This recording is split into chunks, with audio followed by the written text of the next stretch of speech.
Hi, so in this tutorial we're going to do something that's incredibly important. When you're working on a project, time is of the essence. If you have a deadline, if clients are waiting for you, and what you don't want to be doing is spending a lot of time having to wait for your project to build onto the phone. It's just not a good use of your time, right? That's not what you're getting paid for. So we want to reduce that amount of wasted time as much as we can. And one of the ways of doing that is to get a test environment inside of Unity itself. This way we can test out our projects inside the editor before we build it onto the phone. And look, it's not going to be perfect. There's always going to be things that you have to check out and test out on the device.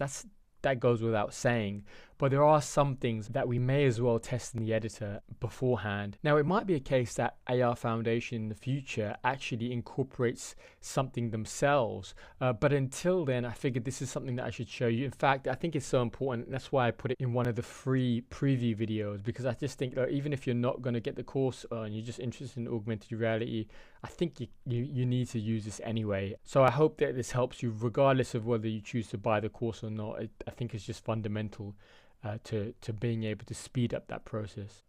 Okay, so let's get started.